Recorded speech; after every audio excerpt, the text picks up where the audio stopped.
जय माता दी दोस्तों। तो सुबह 6 बजे का टाइम है और माता रानी के भवन से ओ माय गॉड क्या डिवाइन खुशबू आ रही है। और ये है ओम का साइन बना हुआ पूरा कटरा शहर। और ये पूरी बर्फ़बारी से पूरी बर्फ़ ही बर्फ़ है सब जगह पर। यहाँ पर छोटी छोटी डॉल्फिन्स भी मुझे दिखाई दी बाणगंगा के पानी में। जय माता दी दोस्तों। तो फाइनली मुझे जो है बुलावा आ गया माता रानी की तरफ से। और मैंने काफ़ी ज़्यादा प्रेयर करी थी इस चीज़ के लिए कि मुझे माता रानी का बुलावा आ जाए। तो 13 साल बाद फिर से मुझे एक बार मौका मिला है। और उसके लिए क्या क्या प्रोसेस करना पड़ता है ना, मैं आपको सारा बताती हूँ। तो गाइस सबसे पहले आपको क्या करना पड़ेगा ना, सबसे पहले आपको ऑटो करना पड़ेगा। ऑटो वाला आपको एक काउंटर के पास जाके छोड़ देगा, ठीक है। उस काउंटर के पास में ही आपको लाइन वगैरह लगानी पड़ेगी। ये सारी चीज़ें आपको गाइड करती वहीं पे पता चलती चली जाएंगी। और इस तरह का काउंटर होगा जहाँ से आपको RFID कार्ड बनेगा, ठीक है। तो RFID कार्ड के लिए आपके पास में सबसे इंपॉर्टेंट चीज़ जो आपके पास होनी चाहिए वो है आपका आधार कार्ड। आपका आधार कार्ड अगर है तो 15 मिनट ज़्यादा से ज़्यादा आपको लगेंगे, क्योंकि लाइन भले ही बहुत ज़्यादा हो लेकिन काउंटर्स भी बहुत सारे हैं। और क्योंकि अभी जो सीज़न का वक्त नहीं है तो इतना ज़्यादा भीड़ नहीं है वैष्णो देवी में। अदरवाइज़ कभी कभी तो बहुत ही नवरात्रों के टाइम पे तो आप भूल ही जाओ आना। तो ये बन गया है हमारा RFID कार्ड का। ये इस तरीके का कुछ दिखता है, आपको भी इसी तरीके मिलेगा। और ये वापस भी ले लेते हैं लोग, तो जाते वक्त वापस। तो ये है गाइस पूरा का पूरा कटरा शहर मैं आपको दिखा रही हूँ। ये दो एंगल से इसको दिखाया जाता है। ये एक मतलब वो शहर है जहाँ पे मतलब ये काफ़ी ज़्यादा मॉडर्न हो चुका है। मतलब मुझे ऐसा लगता है कि यहाँ पे लोग खुद कह रहे थे कि हमने काफ़ी सालों से जो है गरीबी नहीं देखी है यहाँ पे किसी के लोगों ने। मतलब वैष्णो देवी की इतनी कृपा रही है। ये पूरा का पूरा आप देख रहे हो कितना साफ़ सुथरा एकदम नीट एंड क्लीन। यहाँ पे म्यूनसिपाल्टी बोर्ड बहुत ज़्यादा एक्टिव है और वो बिल्कुल मतलब कचरा वचरा एकदम मतलब अब कोई फैलाते तो हैं यहाँ लोग पे ये भैया तो क्या आते नहीं 160 हैं। रुपये फिक्स है क्या? तो गाइस यहाँ से आपको ऑटो लेना होता है। ऑटो जाता है आपको चेक पोस्ट तक, मानगंगा के चेक के 200 मीटर पहले आपको छोड़ता है, जो कि एक चेक पोस्ट। और उस चेक पोस्ट से आपको फिर जो है अपना आगे का जर्नी जो है शुरू करना पड़ता है। वहाँ से पैदल ही आप जा सकते हो, कोई आपको कुछ आप ले नहीं सकते हो। तो ये है गाइस पूरी की पूरी मैं आपको रास्ते में दिखा रही हूँ कि किस तरीके से लोग जो हैं अपना अपना किस तरह से लोग अपने मतलब जर्नी में किस तरह से लोग कितने ज़्यादा मतलब एक्साइटेड होते हैं यहाँ पे आने के लिए। और अगर आप जा रहे हो तो आपको यहाँ से देखते ही इतनी श्रद्धा से आने लगेगी। तो हम पहुँच चुके हैं चेक पोस्ट तक। तो और चेक पोस्ट पे आपको मतलब इस समय तो भीड़ नहीं है, मैं वही बता रही हूँ जिस टाइम पे मैं आई थी दोपहर के टाइम पे। नॉर्मली आप मॉर्निंग में आओगे तो आपको काफ़ी ज़्यादा जो है ना रश यहाँ पे देखने को मिल जाएगा। तो अगर आप फेबररी में जाना चाह रहे हो तो अच्छा सीज़न है, भीड़ नहीं मिलेगी। मार्च में तो भाई बाप रे बहुत ही ज़्यादा भीड़ होने वाली है। आफ्टर 15 मार्च बहुत ज़्यादा ज़बरदस्त। तो ये था गाइस, स्टार्ट हो चुका है हमारा वैष्णो देवी का जर्नी। और यहाँ से आपको घोड़े वगैरह पोनीज़ वगैरह जो भी आपको लेने हैं आप ले सकते हो, ठीक है। और इस तरीके से चाहो तो आप एक्चुअली हम लोग बहुत एक्साइटमेंट में आ जाते हैं और हमें लगता है उस समय तो दर्द हो नहीं रहा होता पैरों में, तो लगता है हम तो बड़े आराम से कर लेंगे यार, हमें क्या फ़र्क पड़ता है। और हम जो है पैदल चलना शुरू कर देते हैं। पर वो जो आगे जाके जो हालत ख़राब होती है ना, अगर आप फर्स्ट टाइम कर रहे हो तो ये प्रीपेड जो है ना बुकिंग काउंटर है। ये सब पोनीज़ वगैरह जो होती है ना रेगुलेट कर रखे हैं इनके प्राइजेस शाइन वालों ने, तो यहीं से ही बुकिंग होती है, वैसे आप नहीं कर सकते प्राइवेट बुकिंग। तो गाइज़ मैं जो हूँ इस समय आ चुकी हूँ। अब मैं अपनी जो पूरी जर्नी है वो फाइनली जो है कंप्लीट मतलब शुरू कर रही हूँ माता वैष्णो देवी की कृपा से। जय माता दी। और हम अपनी जर्नी शुरू करते हैं। तो जब मैं रास्ते में थी तो मेरे को ये सफ़ेद काउंटर्स जो है काफ़ी सारे मिल रहे थे। लोग मुझे बोल भी रहे थे कि आप ले लो ले लो। तो बट मतलब मुझे लगा कि यार मैं चली जाऊँगी तो, और वैसे भी ना मुझे एनिमल को टॉर्चर करना अच्छा नहीं लगता है अपनी जर्नी के लिए। तो इट्स लाइक दिस, तो आई प्रेफर पालकी मोर। तो ये हम बाणगंगा तक पहुँच चुके हैं। तो बेसिकली ये एक छोटा वाला बाणगंगा है। बाणगंगा के 2 स्पॉट्स आपको मिलेंगे, एक ये वाला स्पॉट है। तो ये पीछे से मतलब बाणगंगा से होती तो आपको ये पहले ही मिल जाएगा। तो आप चाहो तो यहाँ पे अपना मुंह हाथ वगैरह धो के जर्नी आगे स्टार्ट कर सकते हो। लेकिन जो मेन बाणगंगा का घाट है वो बहुत ही ज़्यादा प्रिटी है, आप देखोगे तो मज़ा आ जाएगा आपको।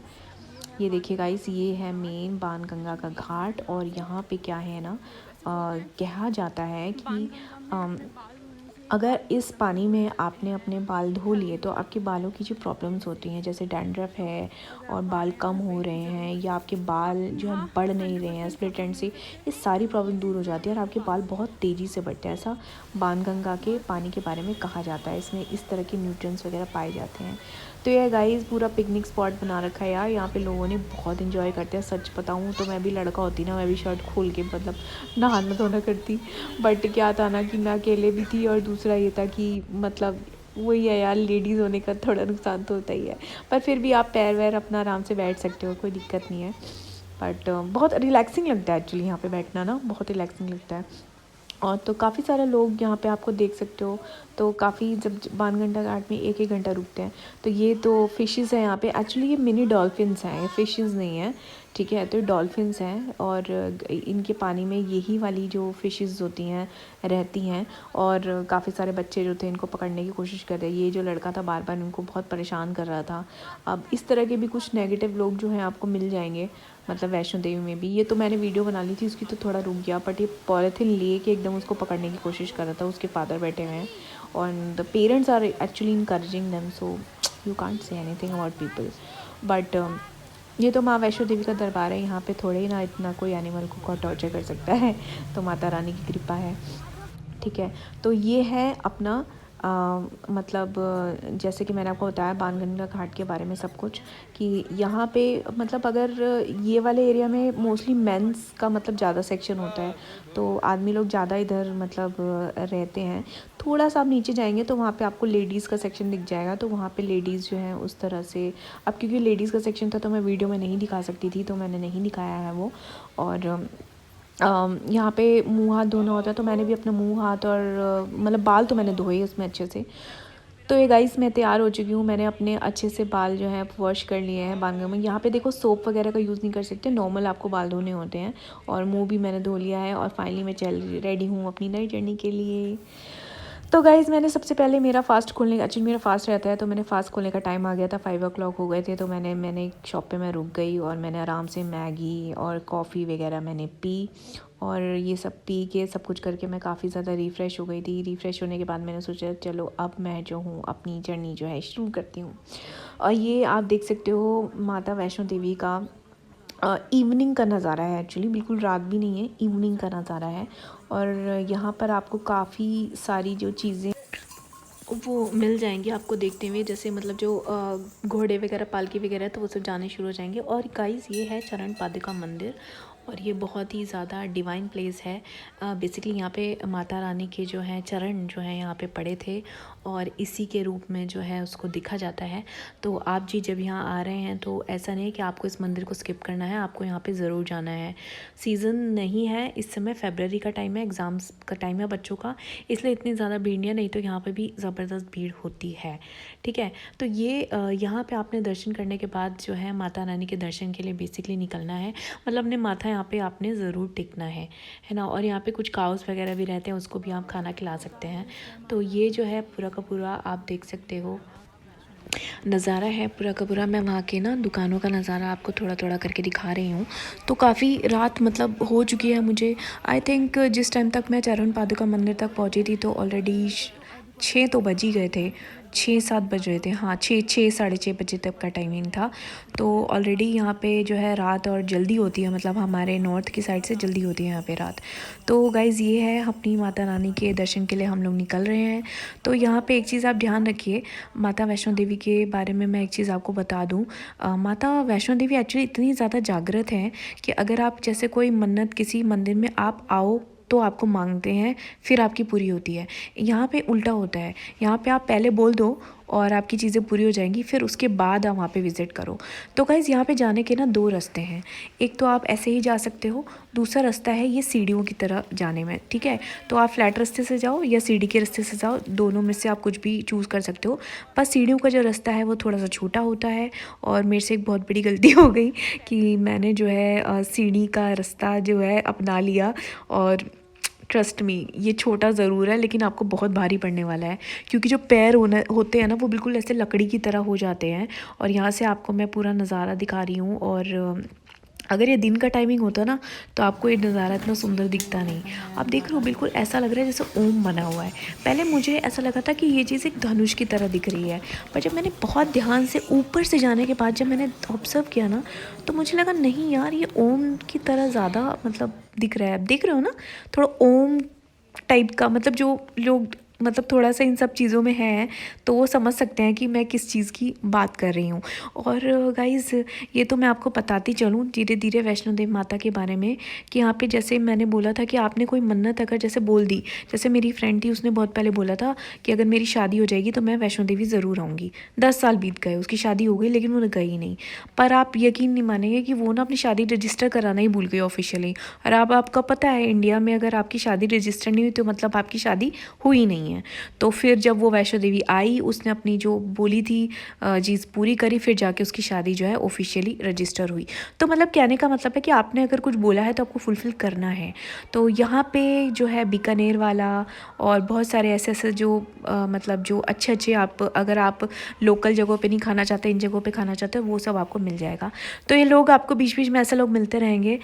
ये लोग भी अपना काफ़ी ज़्यादा जो है टूर वूर करके आ रहे थे, मतलब ये लोग नीचे जा रहे थे बेसिकली, मैं जा रही थी ऊपर। रात को चढ़ाई लोग कम करते हैं, दिन में चढ़ाई लोग बहुत ज़्यादा करते हैं। तो मेरे को रात में चढ़ाई करनी थी क्योंकि मुझे पीसफुली चढ़ाई करनी थी एक्चुअली। और ये देखिए जो मैं आपको बता रही थी ना कि ओम की तरह दिख रहा है, तो माता रानी का चमत्कार है, मतलब पूरा कटरा शहर है। मतलब आई डोंट थिंक सो इन्होंने इंटेंशनली किया है, पर ऐसे ही अनइंटेंशनली वो क्रिएट हो गया है। तो इस तरह से रास्ते में आपको स्पॉट्स बहुत सारे मिल जाएंगे जहाँ पे लोग इस तरह से फ़ोटोग्राफी करते हुए आपको दिखेंगे, ठीक है। तो इस तरह से आपका जो टाइम भी है वो भी कटता चला जाएगा और आपको पता भी नहीं चलेगा कि कब ओवर हो गया। तो ये अर्धकुंवारी से तक पहुँचने से पहले का लास्ट मुझे लगता है रेस्टोरेंट पड़ा है। और यहाँ पे चीज़ें बहुत ओवर प्राइस होती हैं गाइस, मतलब एक प्लेन मैगी ये लोग 50 रुपये की दे रहे थे। और बस ओवर प्राइसिंग है क्योंकि अब क्या है, इनका भी तो काम ना इसी चीज़ से चलता है ना। पर वैष्णो देवी में ना आपको एक भी भिखारी नहीं मिलेगा वहाँ पर। ट्रस्ट पता नहीं इन लोगों ने मना कर दिया है क्या है, बट बेसिकली यहाँ पे ना मतलब जैसे वैष्णो देवी माता क्या है एक्चुअली, ये लक्ष्मी जी का ही रूप है ना। तो इसलिए जहाँ पे भी लक्ष्मी, जैसे जैसे राम मंदिर बना तो कितना इकोनॉमिक कंडीशन ठीक हुई ना वहाँ की। तो वही है कि जहाँ पे ये सब चीज़ें होती है ना, वहाँ जैसे विष्णु जहाँ हुए तो वहाँ लक्ष्मी जी आएंगी, जहाँ लक्ष्मी जी हैं वहाँ विष्णु जी होंगे। तो इस तरह का कुछ चीज़ें रहती हैं, तो इसलिए यहाँ पे आपको गरीबी बहुत कम दिखेगी। तो ये है, हम अर्धकुंवारी तक पहुँच चुके हैं गाइस। और ये है वॉशरूम। आप देख सकते हो कि वॉशरूम तक यहाँ पे कितना ज़्यादा नीट एंड क्लीन है। और अंदर भी वॉशरूम जो है बहुत ज़्यादा नीट एंड क्लीन था, कुछ भी आपको ऐसा नहीं लगेगा कि अच्छा नहीं है। बट एक वही बात है ना कि अब जो लोग बहुत ज़्यादा भरा हुआ सीज़न है उसमें कैसा मिलेगा तब, क्योंकि हर वक्त तो बेचारे वर्कर्स भी काम नहीं कर सकते ना, उनकी भी एक लिमिट होती है। लोग खुद भी तो सैनिटेशन का ध्यान रखें, वही वाली बात है। तो गाइस जैसे आप देख रहे हो ना, ये पूरे के पूरे एरिया में यहाँ पे सागर रत्ना है, आरती भोजन, मतलब बहुत ही बड़े बड़े जो मैकडॉनल्ड्स भी हैं यहाँ पर। आपको दिखाऊंगी मैं थोड़ा सा वीडियो आगे करके, आई थिंक मैंने दिखाया तो है, वो देखो दूसरी दिख रहा है ना एम। तो लेकिन यहाँ के मैकडॉनल्ड में no garlic, no onion, nothing non veg.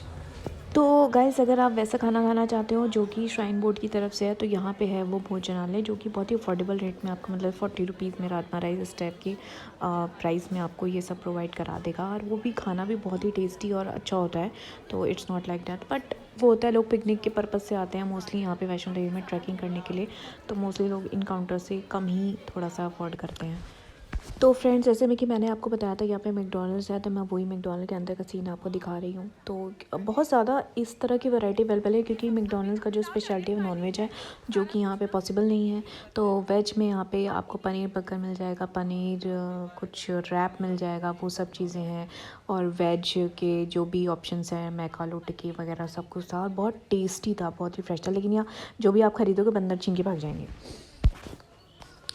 तो गाइज़ ये है मैकडॉनल्ड्स का वेज वर्जन, बोलते हैं ना लोग वेज वर्जन नहीं चलते, देख लो कितना चलते हैं। तो वैष्णो देवी में बीकानेर वाला है, सागर रत्ना है, मैकडॉनल्ड्स है, और भी बहुत बड़े बड़े भोजनालय हैं। और लिटरली यहाँ पे इनकम इनकी डे नाइट होती है। मतलब ये जो मैकडॉनल्ड्स है ना, ये 24 आवर्स चलता रहता है, मतलब ये कभी बंद ही नहीं होता है।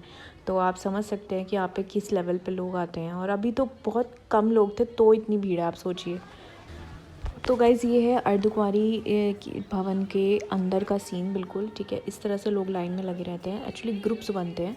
और ये लाइन तो अभी आपको बहुत छोटी दिख रही है क्योंकि सीज़न नहीं है, अभी फरवरी का महीना चल रहा है। ज़रा मार्च 15 के बाद देखिएगा, जब बच्चों के एग्ज़ाम्स ख़त्म हो जाते हैं तो यहाँ पे भयानक भीड़ होती है। मतलब 2-2 दिन में लोगों के नंबर आते हैं इस गर्भजून का गुफा के अंदर जाने के लिए। लोग इतना ज़्यादा जो है वेटिंग में रहते हैं सब। तो आप भी मोस्टली लोग क्या करते हैं, जैसे जर्नी में जाते हैं और फिर अपना नंबर की पर्ची कटा के आगे भवन में दर्शन करने के लिए चले जाते हैं, और फिर वापसी के रास्ते में फिर से रुकते हैं और अर्धकुंवारी में मतलब जितना भी टाइम फिर उनको लगे उतना देर के लिए रुकते हैं और फिर अपना जो है दर्शन वगैरह करके ही जाते हैं। इस तरह से मतलब लोग यहाँ पे प्रैक्टिस करते हैं। बट मुझे जो मैकडॉनल्ड्स का मैंने एक वो बंदा दिखाया ना, उसने मुझे एक पर्ची दे दी थी जो उसके पास पड़ी हुई थी एक्स्ट्रा, तो उसकी वजह से मुझे जो है जल्दी मेरा नंबर आ गया। मतलब कुछ लोगों की हेल्प की वजह से जो हमारा एक ग्रुप बन गया 7-8 लोगों का। ये क्लॉक रूम है एक्चुअली। यहाँ पे आपको अपना सामान वगैरह, मोबाइल वगैरह पूरा सब कुछ जमा कराना होता है, लेकिन ये सब कुछ ग्रुप के हिसाब से होता है। तो ये जो बंदे खड़े हुए हैं ना जैकेट में आपने देखे, इन्होंने मेरा सामान जो है रखा था बेसिकली, और इनकी भी फैमिली हमारे साथ गई थी, तो ये खड़े हो गए थे, इन्होंने सेक्रीफाइस कर दिया अपना, ये नहीं गए, हर हम लोग गए। तो उनकी वजह से हमारी यात्रा में जो है, मैं ऑनेस्टली बताऊँ तो अर्धकुंवारी के दर्शन मैं सिर्फ इनकी वजह से कर पाई। तो ये जब मैं निकल गई उसके बाद मैं थोड़ा सा जो है वीडियो बना रही हूँ, पहले तो मैंने नहीं बनाई। तो इस तरह से लोग जो है वेटिंग कर रहे हैं अपने अपने लाइक का, क्योंकि एक एक बंदे को निकलने में ना टाइम लगता है उस गुफा से। मतलब वो बहुत ही ज़्यादा संकरी और पतली सी है, और काफ़ी मोटे लोग तो निकल ही नहीं पाते। और ये है हमारा भवन जाने का रास्ता। ये एक्चुअली नया रास्ता है और मैं गलती से नए रास्ते पर चली गई। दूसरा रास्ता है चढ़ाई वाला रास्ता है, वो मतलब आप सीढ़ियों से चढ़ते चले जाओगे तो जल्दी पहुंच जाओगे, बट मुझे पता नहीं था तो मैं इधर ही चलती चली गई। तो आप ये जब आप गर्भ जून से आ जाओगे ना उसके बाद का है।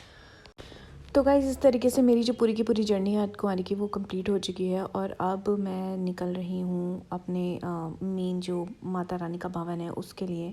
और ये जर्नी मेरी मतलब मैंने सोचा नहीं था कि मेरे को अर्धकुंवारी के दर्शन हो जाएंगे। पिछली बार तो नहीं हुए थे और थैंक गॉड इस बार हो गए। तो अब मैं निकल रही हूँ, और गाइज़ ये मैं पहुँच चुकी हूँ भवन के अंदर, और आप यकीन नहीं मानोगे जिस लेवल पे भीड़ है, मतलब आप समझ सकते हो कि यहाँ पे किस तरह से लोग सो रहे हैं। मैं आपको दिखाती हूँ, जैसे कंबल डाल डाल के लोग सो रहे हैं। इतनी लंबी वेटिंग है, वो भी तब जब लोग मतलब ये खुद कह रहे हैं वैष्णो देवी वाले लोग कि लोग राम मंदिर बनने की वजह से काफ़ी कम हो गई है भीड़। ठीक है, तब इस लेवल पे भीड़ है। आप अगर जा रहे हो ना तो आपने जो ड्रेस पहनी हुई है ना, आप ये समझ लीजिए कि आप उसी में दर्शन करेंगे। आपको कुछ भी सामान लेके जाने की ज़रूरत नहीं, क्योंकि आपको वहाँ पे चेंज करने का, नहाने धोने का तो मतलब सवाल ही नहीं उठता है। आप ये समझिए सवाल ही नहीं उठता है, समझिए। तो इस तरह का है ये, अंदर का भोजनालय है पूरा का पूरा। आप वही जो मैंने आपको बताया था शान बोर्ड की तरफ से चल रहे हैं, वहाँ पे अफोर्डेबल रेट में आप खा सकते हो। और मैं थोड़ा सा खाना दिखा रही थी आपको, इस तरह का खाना देते हैं वो लोग, और अच्छा खाना होता है, टेस्टी खाना होता है, घर जैसा होता है सब कुछ। और सबसे अच्छी चीज़ है कि साफ़ सफाई वैष्णो देवी में बहुत ज़्यादा लेवल पे अब हो गई है, मतलब पहले की तरह नहीं रहा है। और बाहर ही ना ये सागर रत्ना भी है, ठीक है। अगर आपको सागर रत्ना में डोसा वगैरह इस तरह का, क्योंकि साउथ इंडियन लोग बहुत ज़्यादा आते हैं तो फिर वो घर की होम सिकनेस सी हो जाती है उनको। तो ये भवन का पूरा रास्ता है। देखिए जब दर्शन करने जाते हैं ना तो सारा बैग वगैरह सब काउंटर पे क्लॉक रूम में जमा हो जाता है, तो मैं उसका कुछ नहीं दिखा पाऊँगी आपको, लेकिन मैं बाहर का दिखा रही हूँ। तो मैं एक जगह एक शॉप पे रुकी, थोड़ा सा मैं बहुत टायर्ड हो गई थी तो कॉफ़ी पीने के लिए, और मैंने एक मैगी भी खाई, तो मैं उस शॉप को आपको दिखा रही हूँ। तो गाइस पहली सुबह हमारी मतलब एक्चुअली 6 o'clock में फिर से लाइन में लग गई थी। मैंने 2 बार दर्शन किए, मुझे लगा शायद गुफा के दर्शन मिलने आएंगे, लेकिन मुझे नहीं मिले अनफॉर्चुनेटली। और ये है वैष्णो देवी का, जैसे मैं आपको नज़ारा दिखा रही हूँ, माय गॉड इतना ज़्यादा डिवाइन अर्ली मॉर्निंग लगता है ना, ये बहुत ही ज़्यादा प्रिटी लग रहा था। और ऊपर जो पहाड़ है वहाँ पे ऐसे मतलब रोशनी आ रही थी, मतलब चमक रहा था बिल्कुल, वो आप देख रहे हो ना। और वो तो मतलब अभी तो आप कैमरे में देख रहे हो, अगर आप रियल में देख लोगे तो आपको मन करेगा बस 4-5 घंटे देखते ही रहो, इतना सुंदर लग रहा था। और पूरा वाइट है ना भवन, एकदम क्लीन, नीट एंड क्लीन, तो बहुत ज़्यादा अच्छा है। और जैसे कि मैंने आपको बताया, यहाँ पे क्लीनलीनेस की बहुत ही ज़्यादा ध्यान रखा जाता है। मतलब यात्रियों को कुछ नहीं बोलता है कोई भी, बट फिर खुद भी वो कहते हैं कि आप ध्यान रखो, क्योंकि खुद भी बहुत ध्यान रखते हैं। और ये बस अब हम रोपवे से जाने वाले हैं, ठीक है। तो उसका मैं पूरा दिखा रही हूँ, प्रोसेस है पूरा रोपवे पे जाने के लिए। तो रोपवे पे जाने के लिए आपको क्या है, टिकट करानी पड़ती है। 100 रुपीज़ की टिकट होती है आने जाने दोनों की, ठीक है। और 5-5 मिनट्स पे वो चलते रहते हैं। और ये जैसे कि आपको दिख रहा है भवन का पूरा, मतलब जैसे हम नीचे जा रहे हैं ना तो वो पूरे मतलब ऐसे मतलब पूरा कैप्चर हो रहा है एक्चुअली। तो मन नहीं हो रहा था कि मतलब इस मोमेंट को कैप्चर ना करो, क्योंकि ब्लॉग बनने में क्या होता है ना, हमेशा के लिए कैप्चर हो जाता है। तो ये मतलब काफ़ी सारे आप देख रहे हो ना, इतने सारे भीड़ आ रहे हैं, पर ये बहुत जल्दी जल्दी मतलब डिस्पर्स होते हैं। मतलब 15 मिनट में आपका नंबर भी आ जाएगा। मेरा तो आ गया था, क्योंकि मैं एकदम मॉर्निंग के टाइम पे आई थी। और मुझे ऐसा लगता है जैसे जैसे दोपहर होते चली जाती है ना, भीड़ बहुत ज़्यादा बढ़ जाती है, और तब आपका नंबर शायद थोड़ा सा लेट आपको लग सकता है। बट ये रोपवे की जो सुविधा है पहले नहीं थी, 12-13 साल पहले। तो भैरव जी तक पहुंचने के लिए आपको बहुत ही लंबी चढ़ाई जो है आपको करनी पड़ती थी, बहुत ही खड़ी चढ़ाई थी एक्चुअली। पर वही है कि वो ब्यूटी जो मिलती है ना रास्ते में चढ़ते हुए, तो वो भी बहुत अमेजिंग होती है। क्योंकि बर्फ़बारी यहाँ पे तो बर्फ़ जो थी वैष्णो देवी में पिघल गई थी, पर भैरव में अभी भी जो बर्फ़ है वहाँ पे पिघली नहीं है, और वो एज़ इट इज़ है। तो ये है, रोपवे हमारा चलने लगा है। अब आप देख सकते हो कि हम लोग ऊपर जा रहे हैं, तो आपको पूरा का पूरा व्यू दिखेगा। My God, what a beautiful.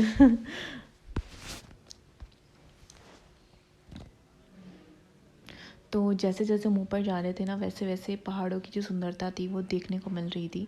और एक रोपवे में कम से कम 50 लोग होते हैं, तो बहुत जल्दी जल्दी मतलब लोगों को भेजते हैं। काफ़ी बड़ा मतलब वो है ये रोपवे। और ये देखिए, ये बिल्कुल ऐसा लग रहा था हम कश्मीर में आ गए हो, आपको ऐसा महसूस ही नहीं होगा कि आप उसमें हो। और ये जम्मू कश्मीर की घाटी बहुत ज़्यादा सुंदर लग रही थी, बहुत ही सुंदर, रियली बहुत ही ज़्यादा खूबसूरत। अभी थोड़ी देर में आप देखोगे कि बर्फ़ भी आनी शुरू हो जाएगी।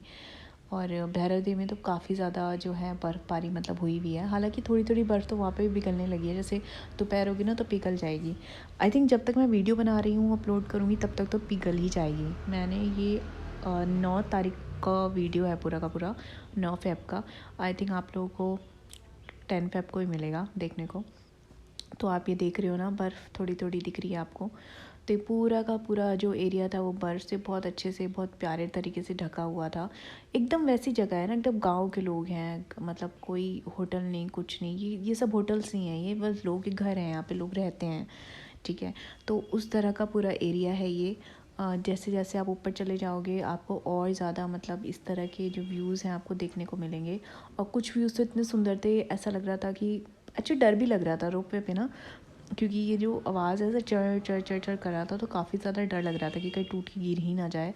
बट ऐसा नहीं हुआ, और आसानी से हम लोग मतलब जो है हमने जर्नी कर ली अपनी। ये देखिए, ये आप देख रहे हो ना पूरा का पूरा। अगर मतलब मैं, लोग बोल रहे थे अगर मैं 2 दिन पहले आ जाती ना, तो ये मुझे पूरा वैष्णो देवी भी पूरा बर्फ़ में मतलब भिगा हुआ मिलता। थोड़ी थोड़ी बर्फ़ थी, मैंने देखा वैष्णो देवी में भी हल्की हल्की इधर उधर मुझे दिख रही थी। बट मतलब मेन जो भैरव देव है ना, वहाँ पर ज़्यादा मतलब बर्फ़ है, बहुत ज़्यादा है बर्फ़ अभी वहाँ पे। लेकिन अगर आप मेरा व्लॉग देखने के बाद डिसाइड करेंगे, तब आपको शायद बर्फ़ ना ही मिले। तो गाइज़, मैं ऊपर पहुंच चुकी हूँ, और आप यहाँ पे देख रहे हो बिल्कुल शिमला के टाइप का जो सीन है ना, वो हो रखा है ना। बहुत ही ज़्यादा प्रिटी है, बहुत ही ज़्यादा खूबसूरत है। ऊपर के पहाड़ देखो कितना सुंदर लग रहे हैं, इधर देखो। तो इस तरह से हम चलते जा रहे थे। मंकीज़ बहुत है यहाँ पे, लंगूर बहुत ज़्यादा हैं। तो मतलब फ़ोन को ना बहुत ध्यान से हैंडल करना पड़ रहा था, क्योंकि वो लोग लेके भाग जाते हैं। सामान तो चुराते ही हैं, क्या पता नहीं चलता है ना उनका, कब वो फ़ोन ही लेके भाग जाएं। तो ये अपना पूरा एरिया है, और अभी हम थोड़ी देर में जाएंगे। इनका यहाँ पे इन्होंने ना एक पॉइंट भी बना रखा है। उस पॉइंट पे अगर आप अपना मतलब वहाँ बैठ जाओ, काफ़ी टाइम, जितना टाइम स्पेंड करना चाहो आप कर सकते हो। आपकी फैमिली होते लोग तो पूरा चद्दर वद्दर बिछा के ही बैठ जाते हो, सोचते बस अब हम यहीं पे ही थोड़ी देर करके जो है अच्छे से रेस्ट करके निकलते हैं। और 2 घंटे के लिए जो टिकट होती है वो वैलिड होती है, लेकिन ऐसा कुछ नहीं है। अगर आप थोड़ा लेट भी हो जाते हो तो 2 घंटे के बाद दोबारा टिकट करा दो आप, उसके बाद उससे रोपवे से आ जाओ। बट वही है कि आपको बस 100 रुपीज़ दोबारा से देने पड़ेंगे, इतना ही है। तो अगर आप फैमिली के साथ कुछ जर्नी करने की सोच रहे हैं, और जो कि आपको अफोर्डेबल रेट में भी करनी है, तो I think Vaishno Devi is a very good option. यहाँ पर आपको बर्फ़ और ये सब चीज़ें, मतलब नेचुरल ब्यूटी एक्चुअली बेसिकली बहुत मिलेगी। और नेचुरल पानी का तो खैर क्या नहीं, क्या वो तो है ही यहाँ पर। ये हमारा भैरव देव का पूरा एरिया है, ठीक है। यहाँ पे शॉप्स हैं, शॉप्स बहुत ज़्यादा नहीं है, थोड़ी सी ही हैं। तो बस यहाँ से आप प्रसाद लीजिए और आप अपने दर्शन के लिए लाइन में लग जाइए। तो ये वो एरिया है जो मैं आपको बता रही थी ना, कि एक पूरा एरिया है, डेडिकेटेड एरिया, जहाँ से लोगों को मतलब लोग बैठते हैं, पूरा देखते हैं। एक्चुअली मुझे बहुत डर लग रहा था, क्योंकि क्या था ना कि मैं दूर दूर से ही कैप्चर कर रही थी, क्योंकि अगर दो चीज़ें थी, एक तो वहाँ पे मंकीज़ बहुत ज़्यादा थे, दूसरा ये था कि वहाँ पर ना मतलब पहाड़ के नीचे का एरिया बहुत ज़्यादा है, तो अगर एक बार आपको फ़ोन गिर गया तो फिर आपको भूलना ही पड़ेगा उस फ़ोन को, आप जाके पिक नहीं कर सकते, मतलब कोई वे आउट ही नहीं है।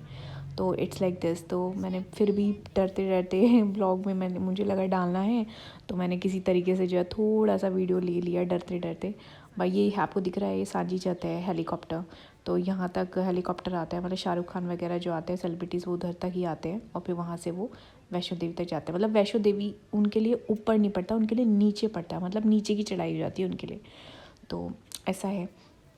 तो आप भी चाहो तो आप हेलीकॉप्टर से अपना जो है पूरा का पूरा जर्नी कर सकते हो, कोई इशू नहीं है, बहुत बढ़िया है सब कुछ।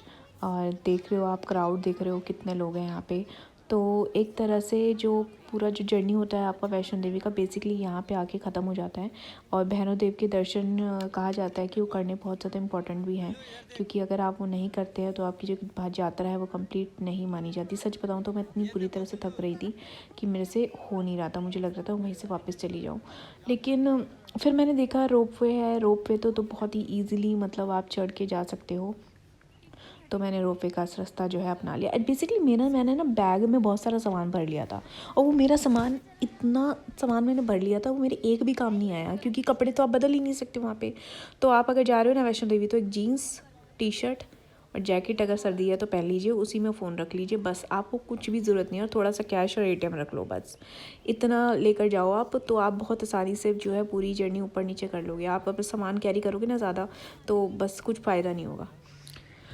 तो ये है, देखो ये पेड़ देखो कितना सुंदर लग रहा है। ये मतलब मैंने एक्चुअली कभी भी इस तरह की चीज़ें नहीं देखी हैं, कुल्लू मनाली टाइप जगह में मैं नहीं गई हूँ, तो मुझे ये बहुत ही ज़्यादा खूबसूरत लग रहा था। बाकी अगर आप लोग किसी जगह पे ट्रैवल किए हो ऑलरेडी, तो आपको शायद ये इतना ज़्यादा वो ना लगे। मतलब ये देखो माता का भवन दिख रहा है, कितना सुंदर दिख रहा है यहाँ से। तो ये जो पूरा एरिया है ये इस तरह का है, मतलब हिमालय का हिमालय तो नहीं है शायद, जम्मू कश्मीर की घाटी अलग आती है, हिमालय में तो शायद नहीं आती है। वैसे मुझे पता नहीं है, हो सकता है मेरी जनरल नॉलेज ऐसी हो, तो आप माइंड मत करना इस बात को। तो गाइस ये था हमारा पूरा का पूरा जर्नी, है ना, ऑलमोस्ट जो है कंप्लीट होने पे आ चुका है। और आई होप आप लोगों को ये ब्लॉग अच्छा लगा होगा। मैं तो मतलब बेसिकली ब्लॉग इसलिए भी डालती हूँ क्योंकि ताकि अपनी खुद की एक मेमोरी हो जाएगी। तो ये भैरव बाबा जी का मंदिर है, अंदर का तो नहीं, पुलिस वाले रोकते तो मैंने बाहर का थोड़ा सा आपको दिखा दिया है, ठीक है। ये मंदिर है, और मंदिर में इस तरीके से लोग जो हैं आते हैं। बेसिकली थोड़ा सा ये भैरव बाबा का है ना, तो थोड़ा तांत्रिक वाला चीज़ थोड़ी सी ज़्यादा है यहाँ पर, है ना।